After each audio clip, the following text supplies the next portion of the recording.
We've not done ethics, you know. So you have to go and read what Jeff Hawkins has said about that on Tony Ortega's side, and then get your ethics in. It's amazing coming from Ron Hubbard, the idea of getting your ethics in. Chris Shelton quoted the definition of truth from the Axioms to me yesterday. Truth is the exact time, place, form, and event. It horrifies me that 30 years later all this stuff just trips out. And I point out to him, truth is the exact time, place, form, and event. This is definitely an L. Ron Hubbard quote, because truth would also include who did it, which Ron doesn't want you to know, bless him. Advanced courses are the most valuable service on the planet. Life insurance, houses, cars, stocks, bonds, college savings, all are transitory and impermanent. Advanced courses last forever and give immortality. You know, when you arrive, you're not immortal. You will be by the time we're done with you. There's nothing, you're the whole agonized future of mankind, and it will be. There's nothing to compare with advanced courses. They are infinitely valuable and transcend time itself. That's a lovely concept. How do you transcend time itself? I don't know. Maybe if I did OT8, I would. Governing policy. The governing policy of finance is to A. Should say make money. J, make money. K, make more money. L, make other people produce so as to make money. Scripture of Scientology. Hard sell is a must in dissemination and selling of services and materials. And here we are. This is the way it's done. Now, this is incredible. This is incredible. A religion, a scriptural practice that uses a book called Big League Sales Closing Techniques. In 1982, my first wife took the Registrar Sales course, and I tell you, that really shifted my mind. I've been involved with Scientology since '74, and I read this check sheet, and I went, you put a microphone? I've been tape recorded during my... There's another registrar sitting in there. They keep notes of everything I say. They check my buttons. All of this stuff. So you tell him that he's going to sign up right now, and he's going to take it right now. One does not describe something, one commands something. You'll find a lot of people are in a more or less hypnotic daze. I mean, I don't remember this being a particular point being made that I was in a hypnotic daze. And they respond to direct commands in literature and ads. Hard sell means insistence that people buy. I mean, for once he didn't even cloak it. He didn't even pretend that he was doing something else. You know, so that when he used the word reverie in Dianetics, he then pretended that reverie meant something different to what it meant to other hypnotists. But here, hard sell's hard sell. Because, let's face it, people out there are dead in the head. Raw meat, wogs. This is, I just grabbed the one page here from Big League Sales Closing Techniques. Tag team close, how to tag and retreat, and who to team with. The horse's mouth tag, the example tag. And basically, it's standard selling stuff. You make up a story that will fit the moment, so you lie to the person.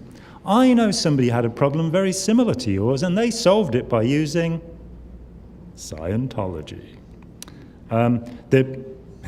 The brick overcoat is one of the concepts in here, and you break down somebody's resistance brick by brick. You know, you get them so they're entirely vulnerable. I've said this often before. After I borrowed to the limit and taken OT5 and gone and said, no, I'm still not really feeling anything in the way of benefit from this, I had a 13-hour registrar interview. I had the guy who'd been the senior case supervisor in the UK, Chris somebody or other, to come back to me. No. Anybody else want to shout names at me? We can go from A and work on through. He was a well-known Scientologist, but who cares? It doesn't really matter.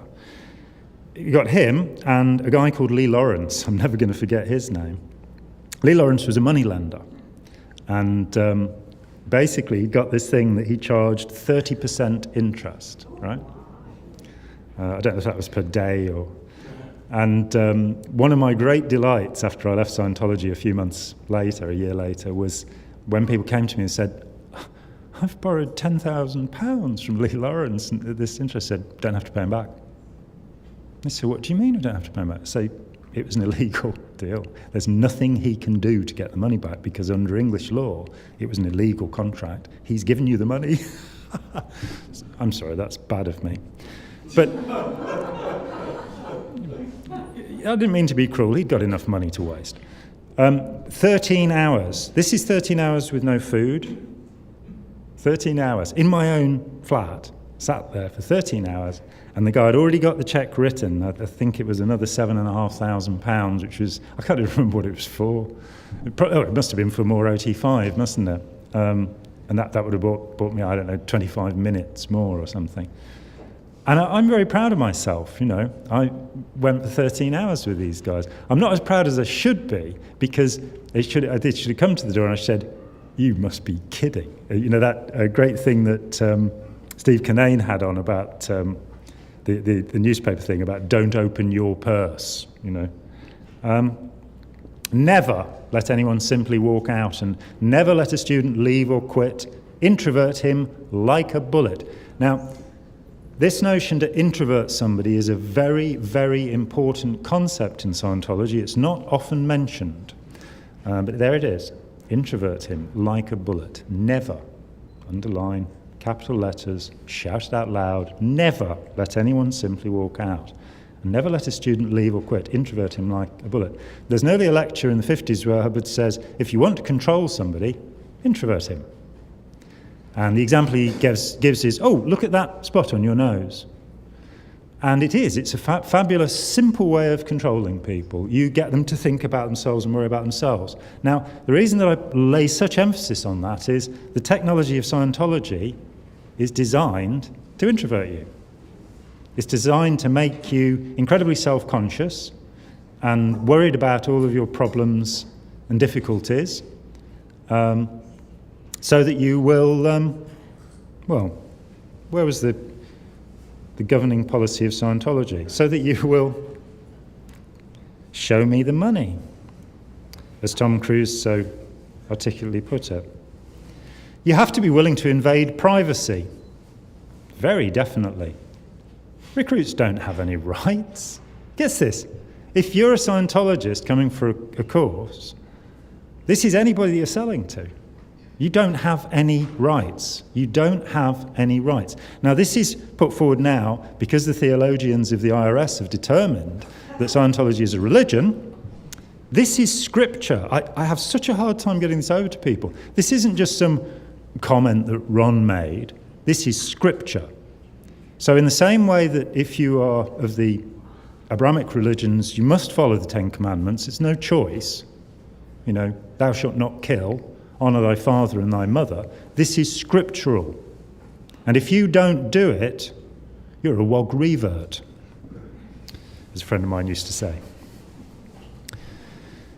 And that word wog, by the way, just to clarify, in where I come from, the word wog is the N-word. It begins with a W, I know, but it is the N-word. It is a term of abuse towards somebody who is not British, and particularly to somebody whose skin is a little more tanned. And Hubbard comes to England and acquires this word, this insult word. We have another one, which is packy. And if you use that word in England, you'll also get in trouble. When Jerry Armstrong came to England with one of his wonderful wog caps, which has Xenu in the O, a policeman, was it Victoria Station, Jerry? Yeah, you see, I'm right on that. At Victoria Station, this is not bad because it was like 20 years ago. The policeman said, sir, I think you'd better put that in your bag, you know, because you wouldn't walk around with the cap going, nigger. Well, not if you had any sense or any manners or any propriety. So Hubbard just goes, oh, that's a nice word, we'll use that. You're not a Scientologist, you're a wog. You're raw meat, dead in the head wog, and you don't have any rights. You can control men like you would control robots with those techniques, the techniques of Scientology. We've got some new ways to make slaves here. Now, the Scientologists will point out that the next line is, let's make sure that none are made. I've deliberately chopped that off because he did make sure that some were made, and I was among them. Right, there we are. That's, go back to that one. A religion that uses hard selling techniques, a religion that believes that you can robotize people, a religion that believes that you don't have any rights. That's some religion, huh? Elsewhere, it's been suggested that Scientology is a money-making scam. I think that's an understatement. I think Scientology is actually, was always a way of empowering a paranoiac who had severe issues with anybody else having any control over anything, and so the micromanaging. I remember Homer Shomer saying that aboard the ship, one of the things that startled him was that Hubbard was looking over the menus. He'd got to do the menus every day, and you're going, rice and beans. Beans and rice. It's typical of somebody who is, for my money, Hubbard was a solipsist. He was somebody who believed that only he existed, and that we were simply projections. We had no rights, you know. The amount of people that I've spoken to over the years who were frog marched to the ATM, who were taught by a registrar, a salesperson in an organisation, how to basically lie to get a bank loan. Oh yeah, and I've also talked to the people in the bank. And say, yeah, we got wise to this. This guy came and he said I'm buying a car. And we noticed that the money went to St. Hill. You know, and they don't sell cars. But advanced courses, of course, are worth more. See, life insurance, houses, cars, stocks, bonds. People who took mortgages, people who lost their houses. I had one guy who got so desperate, he took a second mortgage and he went to the casino because he'd got a system. Oh dear. His wife wasn't very happy the next day, nor for quite a few years afterwards, frankly. So people are systematically trained to introvert you with no sense of your rights so they can put you on the road to freedom. It's kind of weird. Okay, that's the first section of that thought. The next one is dissemination. And one of the concepts that quite early on fascinated me with Hubbard, he makes this statement, and I really didn't have time enough to PowerPoint it, but he makes this statement: there is no such thing as bad control. There is no such thing as bad control. And it makes me think of the SS troops at Auschwitz-Treblinka controlling people to go into the gas chambers, or as we heard from Paulette, killing the babies by shooting them. There is no such thing as bad control.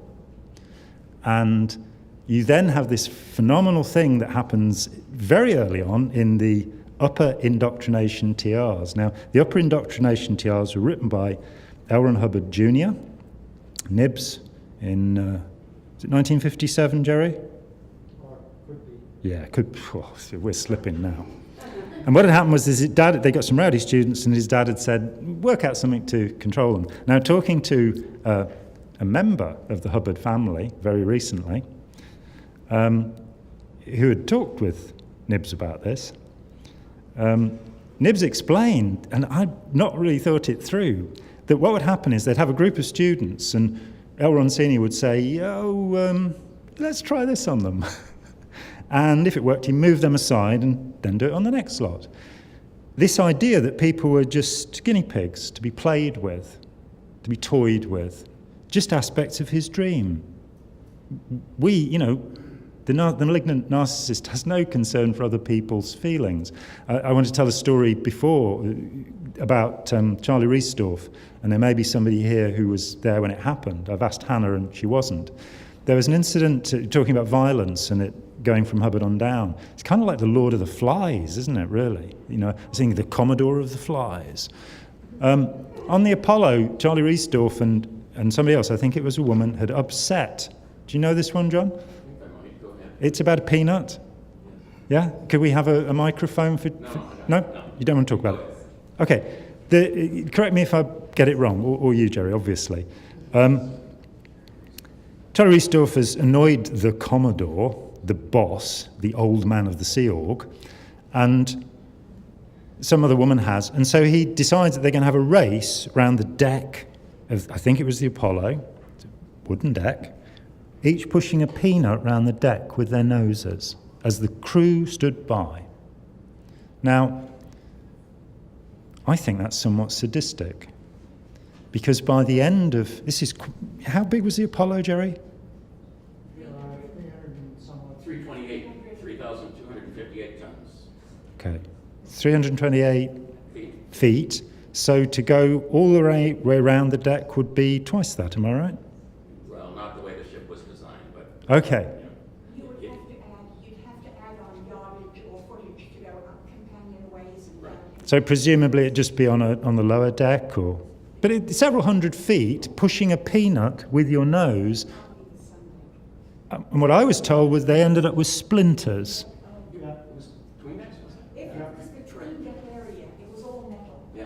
So Okay. there weren't any splinters. Okay. It was out on one of the outer decks. Oh, yes. Yeah, so I was told there were splinters, so it would be one of the outer decks? Yeah? Yeah, I mean, they were bleeding, and they were being humiliated, and, you know, we've got chain lockers and the famous infant. Was it Doran Green? Was it? Derek Green. Derek Green. How old was he? 4. He was 4 years old, 4.5, and had annoyed the Commodore. So to get his ethics in, this is the man who solved the problem of psychosis. And you solve the problem of psychosis by not talking to people. You send them to Coventry, and you get them to look at a rock. It's fantastic. Brilliant. It's emptied out the mental hospitals in no time flat. Obviously didn't work very well for Lisa McPherson. The dissemination drill, I'm not sure that I ever used it, but the idea is that you find some poor unwitting wog and you say to them, hey, let's do this.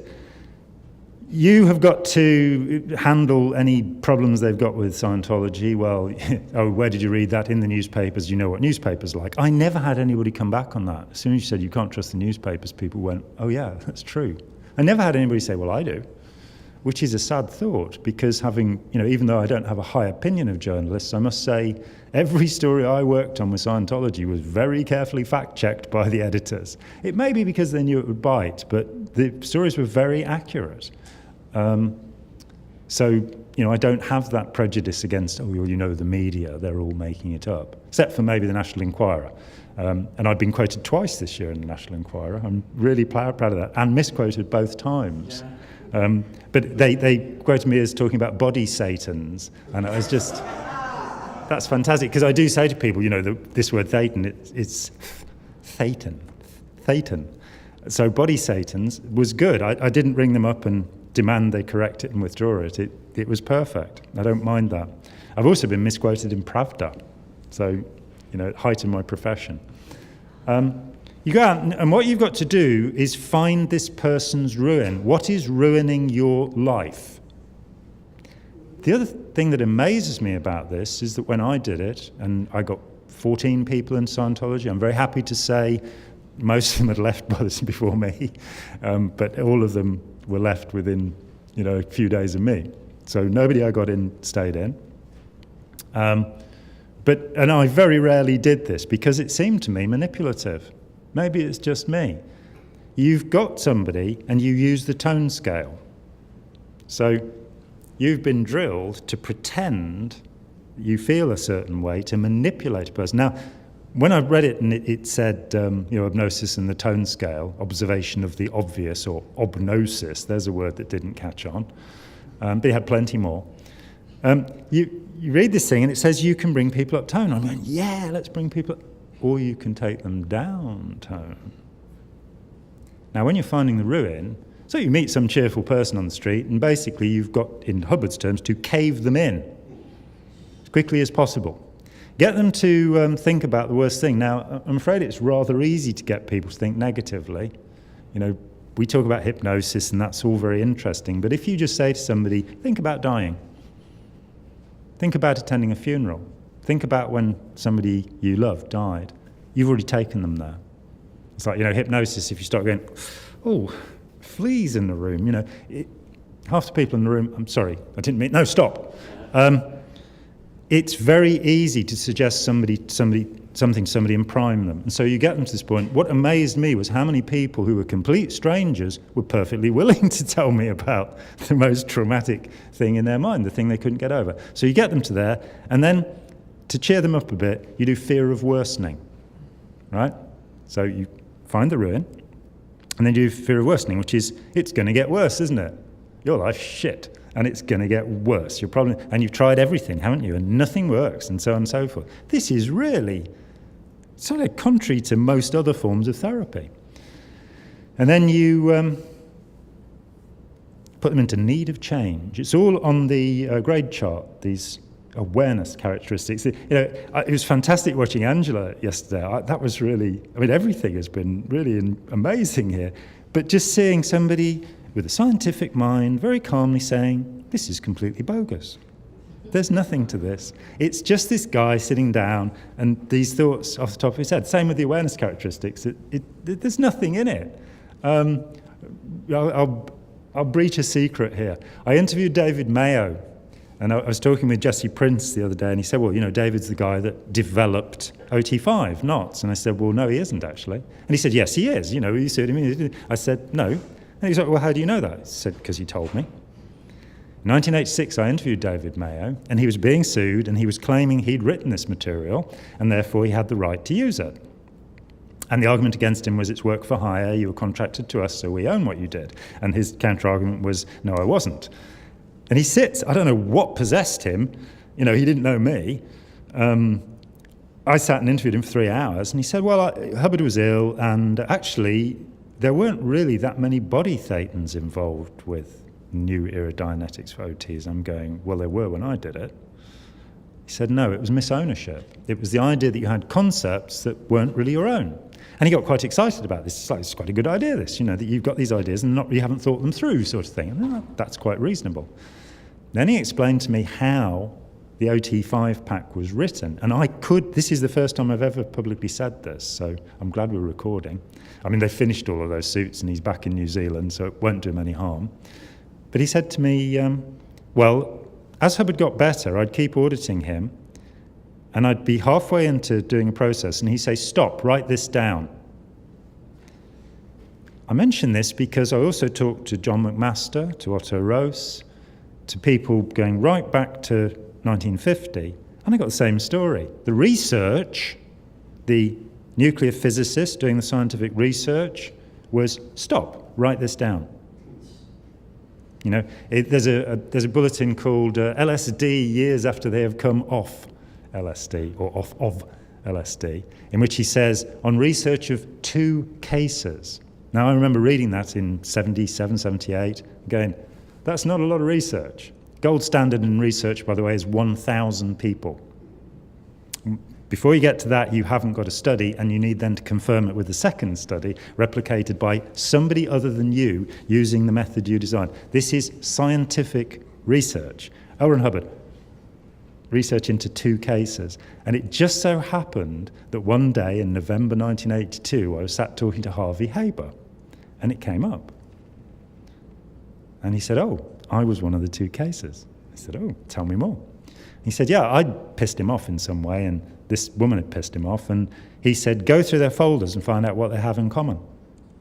That was the entire research that prohibited people from joining the Sea Org because they'd taken LSD. L. Ron Hubbard got upset, and I don't know if you remember, but the first point of the thing that's true of everybody and anybody that's taken LSD is they are stupid. I also want to point out 2 sources. David Mayo is one of them.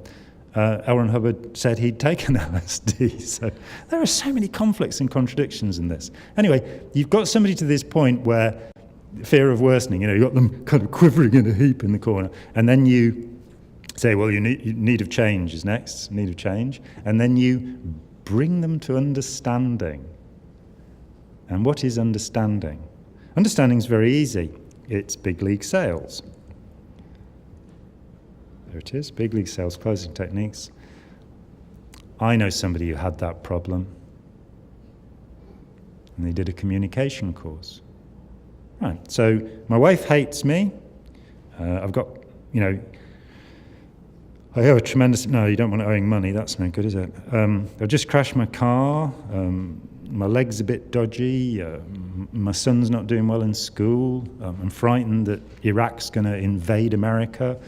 Whatever the problem is, we have a course that will solve that. And the course is, they expanded a little bit in the late 70s. You got a little bit of choice. You could also do the Book 1 course. But whatever it is, you'd be told, selling secrets of a super salesman revealed. You'd be told, this is the thing that will fix it. And I remember this personally because I got in Scientology because of an unhappy love affair. And I was told this would be fixed. And it was about a year later that I kind of went, actually, nobody's talked to me at all about that. They've just, when Hubbard died, the Times in London, and for once they didn't contact me. I had nothing to do with the journalist who wrote this, and he wrote this superb obituary of Hubbard. And it was anonymous. He didn't put his... Very unusual in the Times newspaper. There was no byline on it. But he said that Scientology was 20th century religion because it had taken the techniques of Henry Ford, the assembly line, and applied them. And it's true, you go through one course after another until eventually you're told on OT8 that you've got to run it all out again, and then you'll be fine. That notion of control, there's no such thing as bad control. And from the very start, OTTR0, which we saw Christian, he just about managed to get through that. I thought, wasn't he good doing TR8 with the ashtray?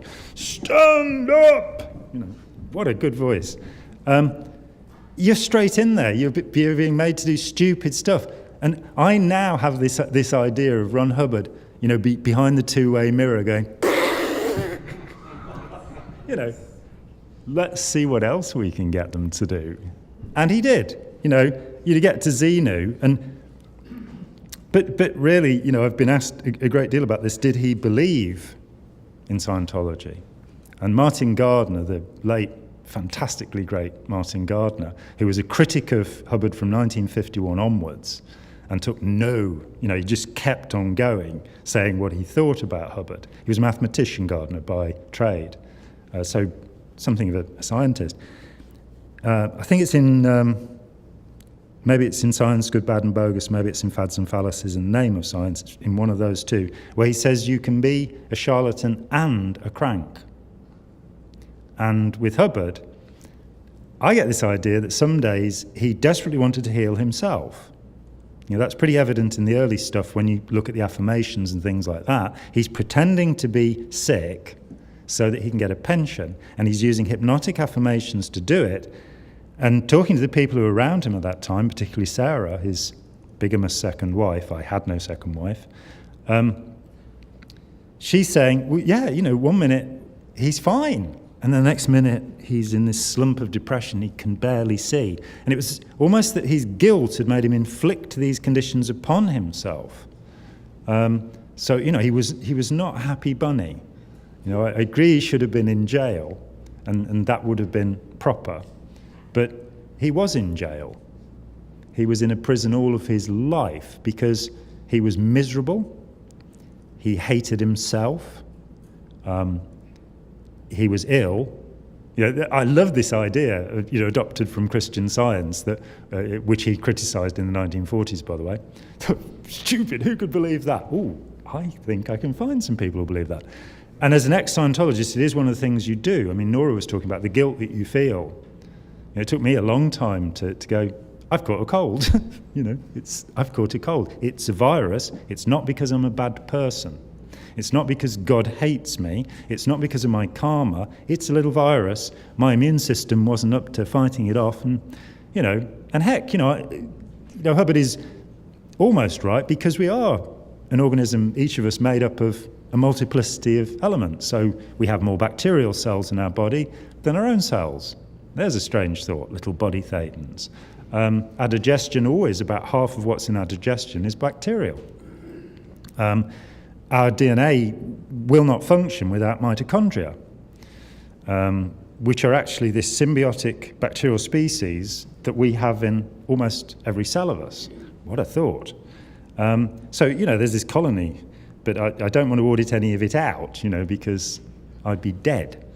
And, oh yeah, but then I'd be like Ron, Ron's dead because what was it they said, what was it Miscavige said? The OT powers he was now researching were so powerful it couldn't be done in a human body. It's very difficult to, Cyril Vosper, 14 years after he'd left Scientology, he said to me, I'm walking down the street, and I go, was that an overt? Have I committed an overt? And he goes, what am I thinking? But it's, elsewhere I've called it the total freedom trap. And, I think that's an adequate explanation, especially when you see that Hubbard defines total freedom as a terrible condition in one place and says, this is what we do. I'll give you another example of that. Scientology 8008, where the 8 symbol, for some reason, is infinity stood up on its end. Why he couldn't just use an infinity? Maybe his printer didn't have an infinity symbol, I don't know.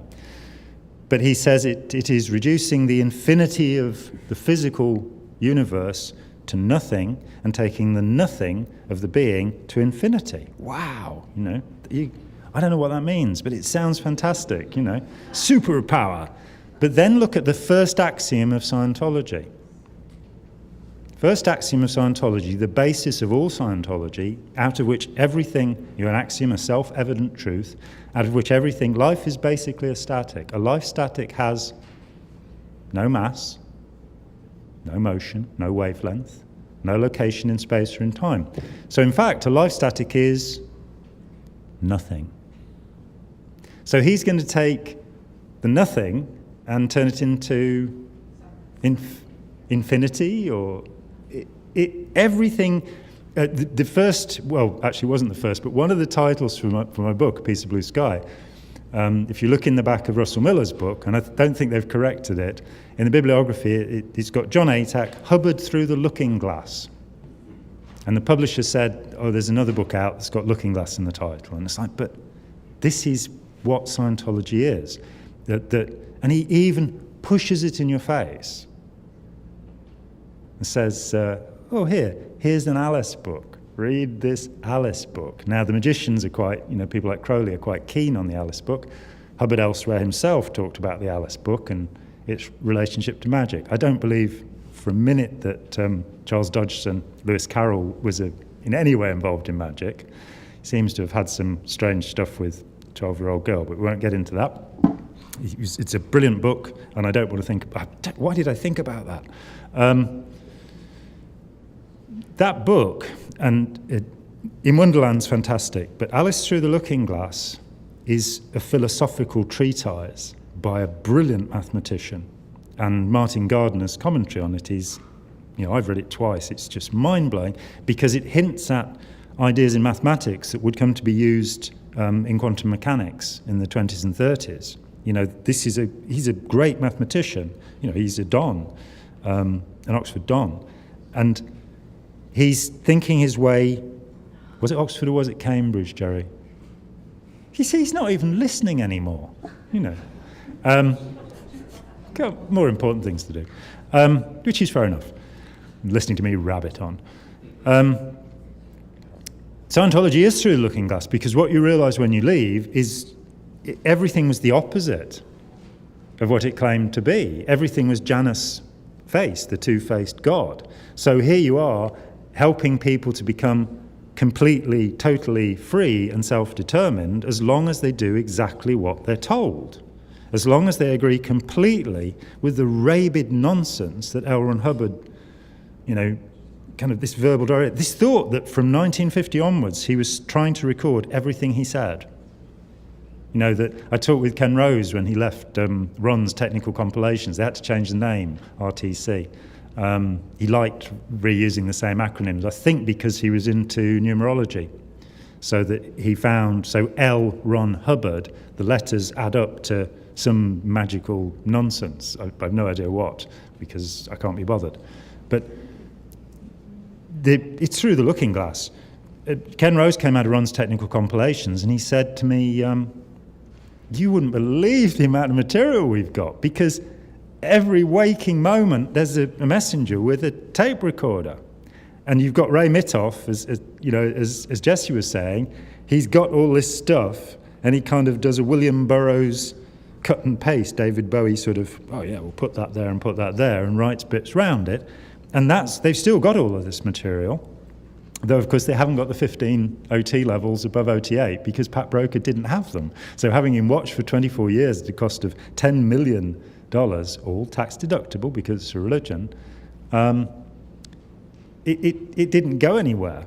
Those levels are missing. What is Miscavige going to do?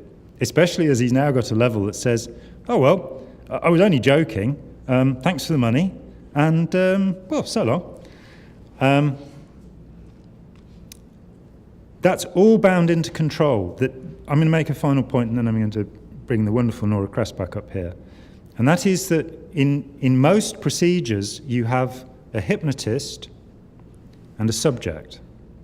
Scientology, and I remember when I realized this, you do your TR0 so that you are zoned out permanently. It took me 6 months to stop doing it, and it really is not good for you. It gives you what's called the Ganzfeld effect. So your perception doesn't work properly because we are built to, it's a part of our evolution, I'm sure. You're on the savannah for, a couple of million years, our ancestors are on the savannah, and you survive by, whenever there's a loud noise or a change in the environment, you're aware of it. And TR0 closes you down so that you are not aware of the movement in your environment. So it's actually making you more malleable, more controllable, more suggestible. But it also means when you sit down with the e-meter here, and your pen here, and your commands here, and you're doing your TRs and all of this, I didn't do a great deal of auditing. I was a Class 2 Dianetic Method 1 auditor, all that stuff, so I did some. But I never felt comfortable. I never felt comfortable doing it. And you go into an altered state, which is a kind of vaguely anxious state, or you can achieve the state that I call wooden. I was audited by Richard Rees, who is the highest grade auditor in the UK. He was only auditing 2 people. He had Van Morrison and me, because I'd complained. And so I'm having this thing. And this guy was just wooden.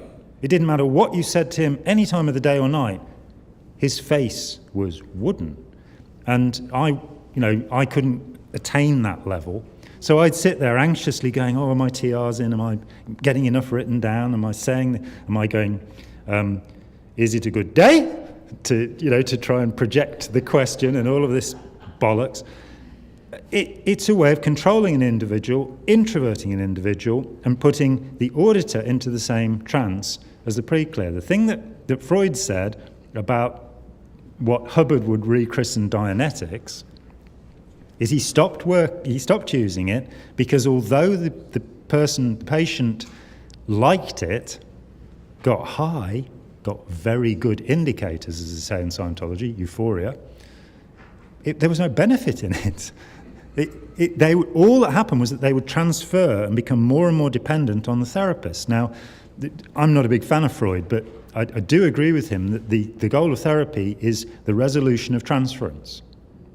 And the idea of that is that as children we have a relationship with the authorities, the caregivers in our life, which will then be the relationship that we have throughout our lives, hopefully mature a little. I didn't. But throughout our lives, we'll have this relationship. So if we, you get into the Electra complex and the Oedipus complex and castration fears, and I haven't had any of those yet. Oh, God, I wish I hadn't thought that. But the idea is that this is a fixed relationship, and that the whole purpose of psychoanalysis is to come out of that and be able to have relationships, if you like, in present time. And what Freud was saying was that Dianetic technique actually fixates people. And the fascinating thing about putting both the auditor and the pre-clear or pre-OT into trance states is that the transference is increased. And both of them at the end of the session are going, thank you, Ron. Thank you so much.